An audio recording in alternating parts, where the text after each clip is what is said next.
Boa noite a todos os amigos da TV e da Rádio Espaço Espírita. Boa noite a todos os companheiros da Comunhão Espírita Elo de Amor de Barra Velha, Santa Catarina.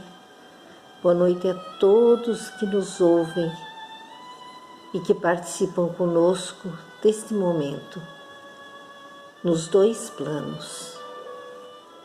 Que sejamos todos bem-vindos a este momento de oração. Antes de tudo, gostaríamos de agradecer a Deus e a Jesus pela oportunidade de estarmos aqui. Agradecer, Senhor, pela oportunidade da encarnação. Queremos te ser gratos, Pai, pelas experiências terrenas que nos ajudam cotidianamente a lidar com o nosso avanço espiritual que nos conduz a Ele. Queremos te agradecer, Senhor, porque nesta noite aqui estamos e nesse momento especialmente com esta pandemia que assola toda a humanidade, ainda termos a oportunidade de estarmos aqui para agradecer. Estarmos juntos, estarmos unidos numa só sintonia, numa só busca de amor, de aprendizado. Estarmos aqui para podermos mais uma vez aprender com cada uma das experiências, com cada uma das informações. Estarmos aqui, Senhor, neste momento é luz. E a luz que nos cerca é tão intensa que muitas vezes a nossa pequenez, a nossa mesquinhez terrena, ou mesmo as dificuldades momentâneas nos impedem de enxergá-la. Mas essa luz está aqui, nos aquecendo, nos iluminando,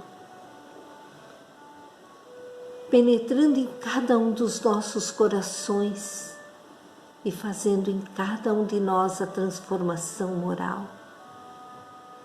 Essa luz é Jesus. Obrigado, Senhor, por estar aqui, por nos aquecer, por nos iluminar, por tornar cada momento que aqui passamos um degrau para o nosso avanço, por permitir que cada uma das nossas experiências, Senhor, nos ajudem e nos elevem no nosso aprendizado. Te agradecemos, Pai, por mais esta noite de estudo, por mais esta noite de união, por mais essa sintonia de amor que nos cerca, que nos impulsiona, que nos revela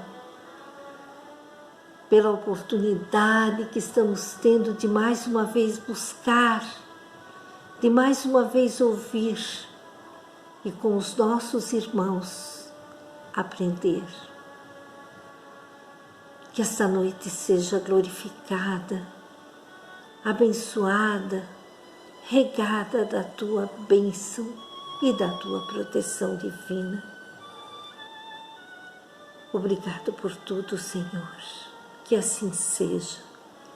E aproveitando, na sequência dos nossos trabalhos, vamos ouvir o nosso amigo Alberto Sami, que nos traz uma palavra importante e mais uma vez nos mostrará um grande exemplo de evolução.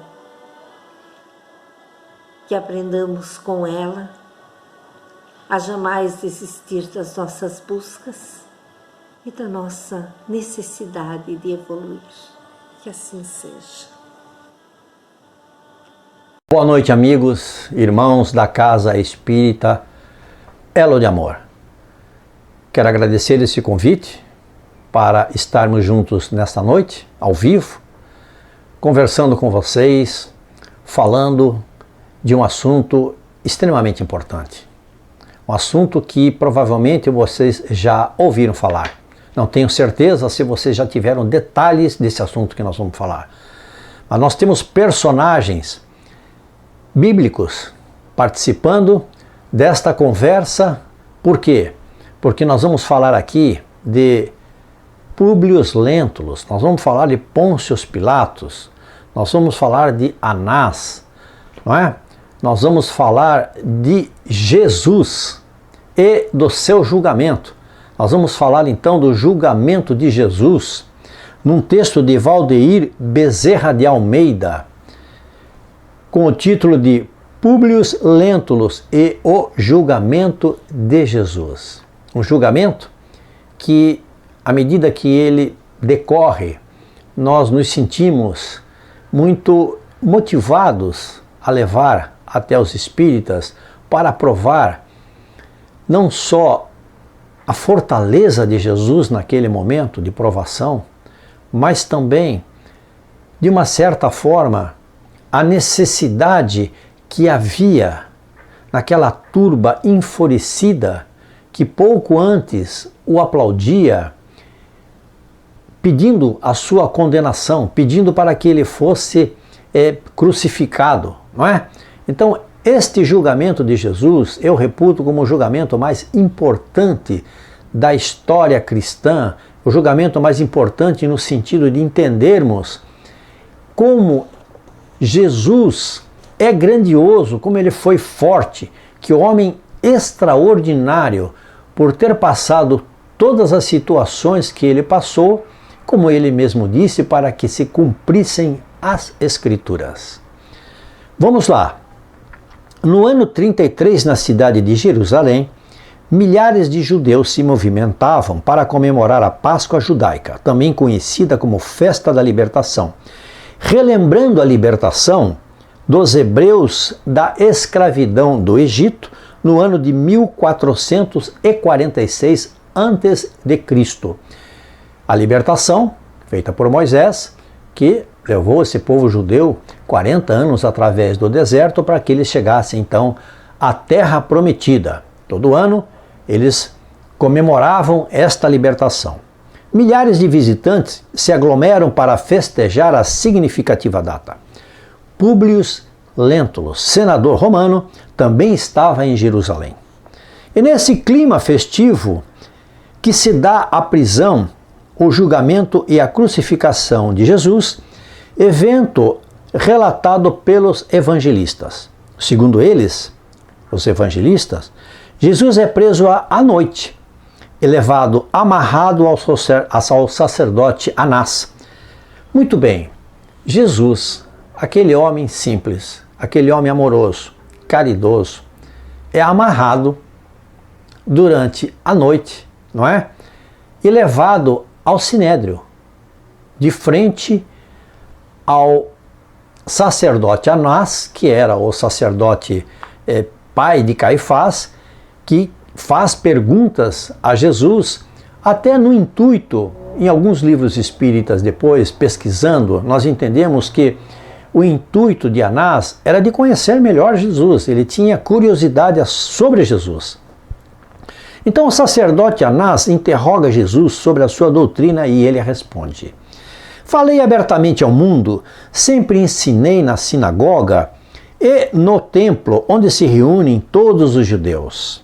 Nada falei às escondidas. Por que me interrogas? Disse Jesus. Pergunta aos que ouviram o que lhes falei. Eles sabem o que eu disse. Isto está em João, capítulo 18, versículos 20 a 21. Anás pergunta aquilo que precisa, o que quer saber, e Jesus dá esta resposta na sua autoridade moral.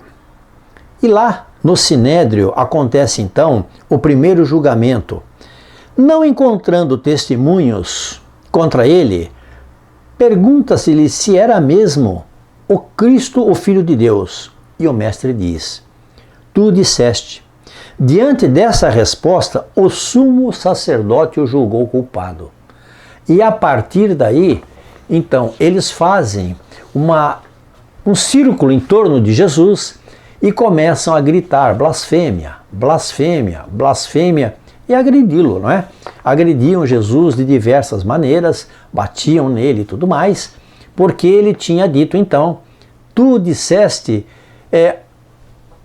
afirmativamente à pergunta de Anás se ele era o Filho de Deus. Muito bem. Levaram então Jesus para Pilatos, que era o governador, né, da Judéia e que tinha um palácio. Levaram Jesus até o governador, acusando-o de conspiração contra o Império Romano. Eles disseram ao Pôncio Pilatos que Jesus estava conspirando contra o Império Romano. Muito bem. O governador, diante do Nazareno, pergunta-lhe: tu és o rei dos judeus? E a resposta foi: o meu reino não é deste mundo. Se meu reino fosse deste mundo, os meus servidores teriam combatido para que eu não fosse entregue aos judeus. Quando Jesus coloca esta frase, que faz parte de um capítulo 2 do Evangelho segundo o Espiritismo, não é? O meu reino não é deste mundo. Jesus queria dizer o seguinte: eu não tenho homens armados, eu não tenho ninguém comigo armado que queira conspirar contra ninguém. Não é? Se tivesse, eu não estaria provavelmente aqui preso, eu não estaria aqui desta maneira como estou. Aqueles soldados que ajudavam Jesus eram os soldados espirituais que tinham a missão de acompanhar a vida do Cristo aqui na terra para que ele pudesse desempenhar a sua missão como desempenhou. Pilatos então conversa com ele e fica ainda mais atônito com as respostas, com aquela autoridade moral e sem saber o que fazer, e começa a pensar como é que ele ia resolver esse problema num dia de festas, como falamos, onde toda aquela turba ensurdecedora estava do lado de fora, numa gritaria, não é, muito grande, querendo que essa situação se resolvesse contra Jesus.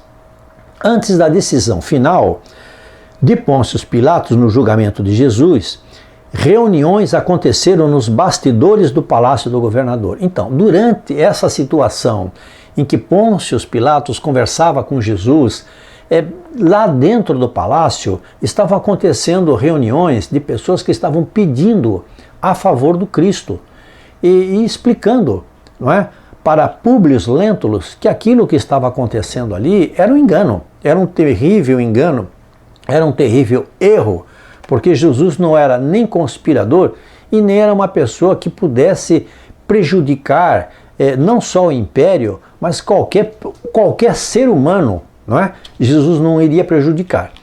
E eles estavam pedindo a favor do Cristo.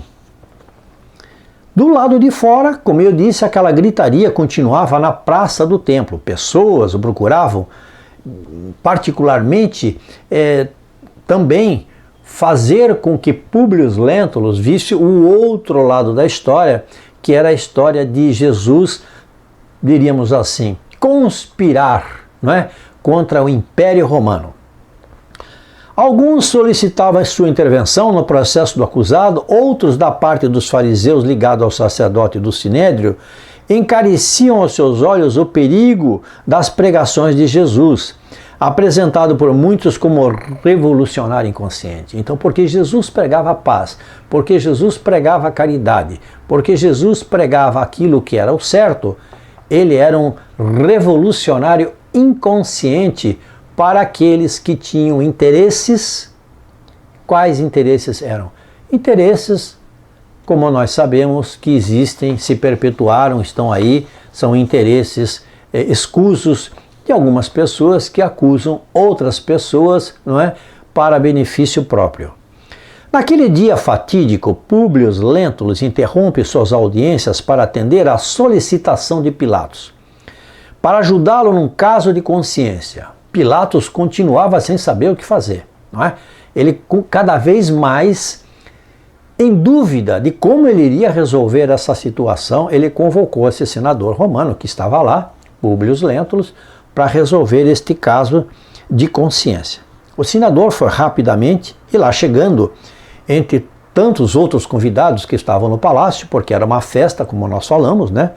Pilatos se dirigiu a Públio Lentulus nos seguintes termos: Senador, não sei se tivestes o ensejo de conhecer na Galiléia um homem extraordinário que o povo se habituou a chamar Jesus Nazareno. Esse homem foi agora preso em virtude da condenação dos membros do Sinédrio. E a massa popular que eu havia recebido nesta cidade, com palmas e flores, pede agora nesta praça o seu imediato julgamento. Por parte das autoridades provinciais, em confirmação da sentença proferida pelos sacerdotes de Jerusalém. E Públio Lentulus diz para ele que ele tivesse calma naquele momento. Ao que Pôncio Pilatos responde: eu francamente não lhe vejo culpa alguma, senão a de ardente visionário de coisas que não posso ou não sei compreender, surpreendendo-me amargamente com o seu penoso estado de pobreza. E aqui eu faço um parênteses. Como Jesus transmitia a humildade que ele pregava. Nós estamos falando do Filho do Homem como ele mesmo se colocava. Nós estamos falando do Cristo, deste Cristo maravilhoso que todos nós amamos, que nos emociona todos os dias, aqueles que têm Jesus realmente no coração. Aqueles espíritas e não espíritas que dedicam uma parte do seu tempo, não é? Tão corrido hoje em dia, dedicam-se a pensar no Cristo, dedicam-se a orar para Ele, Jesus, não só com solicitações materiais, solicitações pessoais, mas para agradecer. Tirar lá do nosso fundo espiritual, do fundo espiritual, do nosso íntimo, do imo da nossa alma, o agradecimento a esse Cristo maravilhoso, que veio aqui deixar tudo o que Ele nos deixou para que pudéssemos ser espíritos no futuro, em outras existências, à medida que esse novelo de existências se desenrolar, possamos ser espíritos puros à medida que formos evoluindo. Este Cristo estava ali, num estado de extrema pobreza, na frente do governador Pôncio Pilatos. E ele, governador, se envergonhava provavelmente de ter à sua frente um homem com aquela bondade, aquela substância, diríamos assim, espiritual a transpor-lhe o corpo, transparecendo na alma. Pôncio Pilatos então olha para Jesus e fica impressionado com a sua extrema pobreza. Esta é uma frase que deve calar sempre dentro de nós espíritas quando nós pensarmos em Jesus. Ele não pregava algo que ele não era. Ele não dizia algo que ele não mostrava, não é? Quando Jesus fala da pobreza, dos atos que nós precisamos assumir, atos internos, para que venhamos a nos modificar, ele demonstrava ao ponto do governador Pôncio Pilatos ficar sem ação à sua frente. O senador afirma ter conhecido o Nazareno em Cafarnaum, onde era muito querido e não levado à conta de conspirador. Para ele, Públio Lentulus, Jesus não era um conspirador. Homem justo e muito caridoso, Pilatos intervém, informando que o Nazareno está em suas mãos para ser julgado, mas que não lhe vê culpa. E o que é que ele faria? Muito bem, então eles resolvem, mais uma vez, o senador romano tenta evitar a condenação do mestre, não é? Vai até ele e pede que Jesus apele para a autoridade suprema, que seria o imperador romano, ao que Jesus lhe responde que seria necessária a sua humilhação para que se cumprissem as Escrituras. Jesus vê naquele momento o interesse de Públio Lentulus, que não queria que acontecesse o que estava prestes a acontecer. E ele tenta uma saída, não é? Pedindo que ele apelasse ao imperador, porque o imperador poderia modificar aquela sentença que estava pronta a ser proferida, mas Jesus não quis.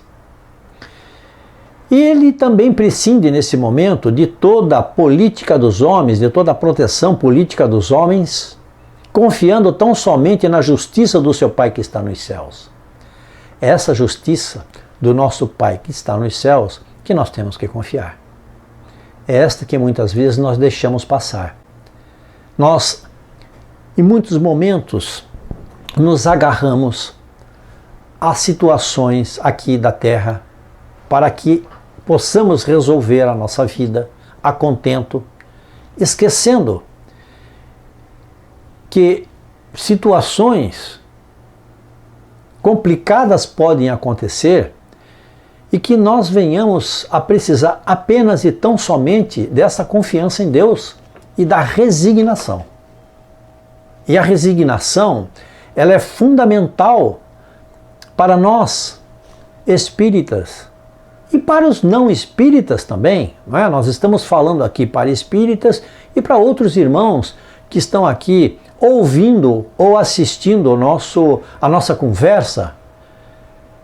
Por quê? Porque essa resignação, ela vem lá de dentro da nossa alma. Quando nada mais nós podemos fazer, quando tudo já está resolvido, quando o martelo, como se costuma dizer, já foi batido, resta-nos o quê?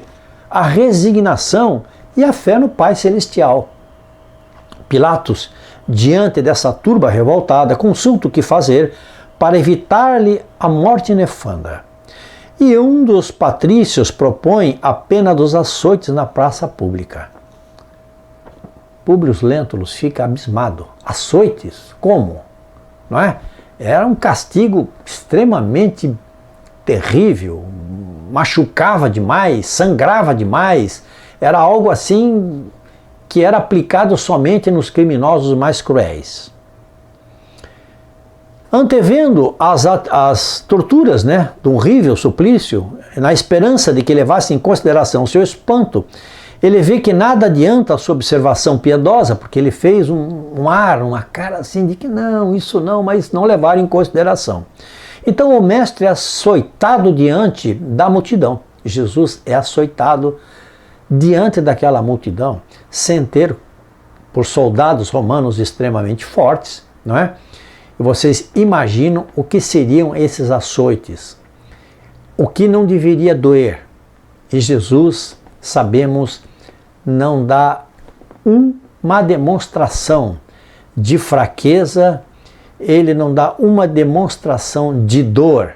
Ele está ali aguentando firme, ele está ali aguentando toda aquela humilhação, pensando no seu Pai que está nos céus, que entregou aquela missão para ele, pensando naquilo que ele veio fazer aqui na terra, pensando provavelmente em todos os seres humanos que nasceriam e que o glorificariam após tudo isso, que seria necessário toda aquela humilhação, toda aquela dor, para que nós hoje estivéssemos aqui, nesta noite, conversando este assunto e encorpando o nosso espírito com uma história maravilhosa de um homem extremamente forte, de um homem moralmente perfeito, aquele homem que nós devemos nos espelhar.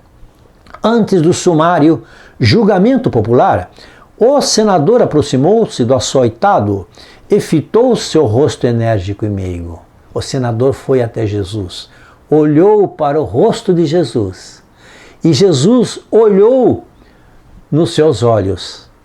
E Públio Lentulus afastou-se intimamente compungido. Quando ele olha para Jesus, os olhos de Jesus, o rosto de Jesus, o corpo dele ensanguentado, Públio Lentulus, depois Emmanuel, afasta-se do Cristo compungido emocionado com aquela cena que ele não queria estar vendo e não poderia evitar que acontecesse e estava acontecendo. Não tendes porventura algum prisioneiro? Pergunta Públio Lentulus para Pôncio Pilatos. Com processo consumado que possa substituir o profeta em tão horrorosas penas? As massas possuem alma caprichosa e é uma verdade. É versátil e é bem possível que a de hoje se satisfaça com a crucificação de algum criminoso. E eles então procuram alguém que já estivesse condenado para trocar por Jesus. Aceita a proposta. Pilatos propõe ao povo sedento de sangue. A quem quereis que eu solte? Barrabás ou Jesus, que se chama Cristo?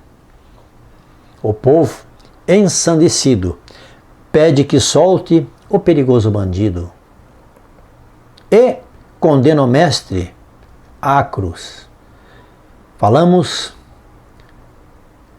com a descrição de Mateus no capítulo 27, versículos 15 a 23. O senador Pôncio Pilatos disse o seguinte nesses termos que nós vamos colocar aqui. Como homem estou contra este povo inconsciente e infeliz, e tudo faria por salvar o inocente. Mas como romano, acho que uma província como esta não passa de uma unidade econômica do império. Desse modo, que a responsabilidade desta morte nefanda deve caber agora exclusivamente a essa turba ignorante e desesperada e aos sacerdotes ambiciosos e egoístas que a dirigem. E assim, ele, num gesto de consciência, que ele queria aplacar a consciência dele, ele profere essas palavras, porque sentia-se constrangido de não ter conseguido resolver um problema. E Jerusalém era uma província, era algo pequeno diante do Império Romano, não é verdade? Então ele também não tinha muito para o entendimento, para a compreensão dele, ele já tinha tentado de tudo. Já tinha levado Jesus até Herodes. Herodes não quis resolver o problema, devolveu novamente para Pôncio Pilatos, e isso já tinha passado o dia inteiro. Entre essas conversas e açoitaram Jesus, Jesus já estava com a coroa de espinhos em sua cabeça, espinhos venenosos, tinham colocado uma túnica branca e depois tiraram para açoitá-lo, enfim. Este homem valoroso, espetacular, maravilhoso, esse espírito de luz, que nós não temos palavras, as palavras humanas são muito pobres para descrevê-lo, estava ali um dia inteiro à mercê, sofrendo tudo o que ele estava sofrendo por nós. E conclui Emmanuel, mal imaginava aquele punhado de criaturas que na cruz grosseira e humilde do Gólgota ia acender-se uma gloriosa luz para todos os séculos terrestres. Depois que tudo acontece, que Jesus é crucificado e o tempo passa, o senador Públio Lentulus converte-se então ao cristianismo. E ele é consumido pelo vulcão na cidade, perto da cidade de Pompeia, não é? E sentindo aproximar então o seu retorno ao mundo espiritual, ele, Públio Lentulus, exclama sensibilizado: de mim para comigo, tenho a certeza de que Jesus ficará para sempre no mundo como o mais elevado símbolo de consolação e fortaleza moral para todos os sofredores e para todos os tristes. Desde os primeiros dias da minha cegueira material, procuro intimamente compreender-lhe a grandeza e não consigo aprender toda a extensão da sua excelsitude e dos seus ensinos. Públio Lentulus, aquele senador que participou deste cenário que descrevemos aqui, no final da sua vida, entregue a Jesus, entregue aqueles olhos que ele viu fitarem a ele naquele momento de extrema tristeza para todos nós que contamos essa história, apesar de que Foi a partir desta história que nós criamos este cristianismo, o qual trabalhamos. Nós trabalhamos, os espíritas conscientes, não é? Aqueles que amam o Cristo, trabalham para Ele. Nós somos os trabalhadores da última hora. O nosso trabalho, na verdade, ele é um trabalho muito simples. É um trabalho pequeno, não é? Fazemos parte de uma grande engrenagem, duelo de amor, na verdade, não é? Fazemos parte desse elo de amor que nos faz com que unamos os nossos esforços para levar essa palavra magnânima desse homem que me emociono ao falar dele, porque amo Jesus com todo o meu coração e aqui estou para trabalhar sempre para Ele. É o nosso querido Jesus de Nazaré. Meus amigos, muito obrigado mais uma vez pelo convite. Este é um programa que leva o Espiritismo a outras cidades, a outras casas, a outros lugares, a outros países, para que o entendimento da nossa doutrina chegue com muito carinho a todos vocês. Tenham todos uma excelente noite, uma excelente semana, que Deus vos abençoe a todos. Muito obrigado. Queridos amigos, neste momento vamos concentrar os nossos pensamentos, agradecer a Deus, agradecer a sua espiritualidade de luz que nos assistiu no aprendizado desta noite, agradecer a este irmão que veio nos trazer uma palavra tão importante como todas as que recebemos, agradecer por ver que o nosso amigo, aquele que nos inspira, aquele que nos mostra tantos caminhos como é Emmanuel, como também passou momentos em que teve que refletir, que refazer, que rebuscar, momentos em que teve que se melhorar. E graças a Deus, graças aos seus esforços e à sua fé, teve um adiantamento tão elevado que hoje nos é exemplo em toda a nossa doutrina. Assim, também nós, com todas as nossas dificuldades, com todas as nossas quedas, as nossas fraquezas, também nós havemos de nos melhorar dia a dia, encarnação a encarnação. Havemos de chegar um dia a sermos exemplos de amor, exemplos de vida, exemplos de busca, mas acima de tudo, exemplos de renovação. Obrigado, Senhor, por permitir-nos ouvir palavras tão sábias. Obrigado, Senhor, por permitir-nos termos um aprendizado tão intenso. Obrigado, Senhor, por permitir-nos termos a encarnação para servir de provas, para fazermos as nossas necessárias expiações.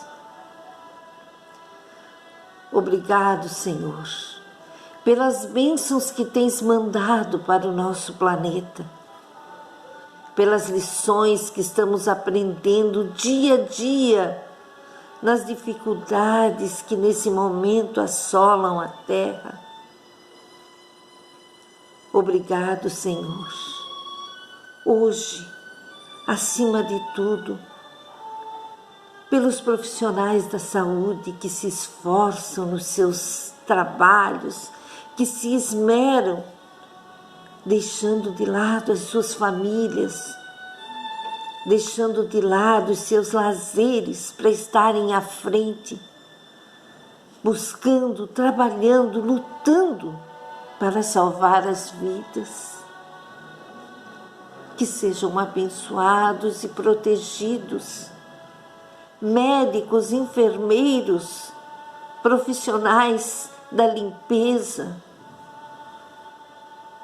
dos hospitais, dos centros médicos de atendimento. Que sejam abençoados, Senhor, nesse momento, as famílias que nesse momento estão sofrendo com as doenças em seus lares. Mas ainda, Pai, aqueles que nenhum lar possuem, que estão nas ruas enfrentando toda esta situação.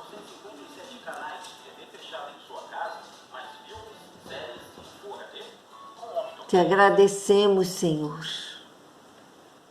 acima de tudo, pela oportunidade que temos de estarmos nós aqui, com os nossos pensamentos, com o nosso coração voltados em oração. Obrigado, meu amigo Alberto Sami, obrigado mesmo pelas palavras trazidas esta noite. Obrigado a todos aqueles que juntos estivemos unidos nesta comunhão de amor. Mas, acima de tudo, obrigado, Pai, por ter permitido tudo isto acontecer. Que neste momento sejam abençoados todos os nossos lares, todos os nossos trabalhos, todos os irmãos que estão nas ruas, nos hospitais, que todos recebam, Senhor, a Tua bênção, a Tua luz, a Tua misericórdia, a caridade da Tua proteção divina. Que assim seja. Até o nosso próximo encontro. Um grande abraço a todos.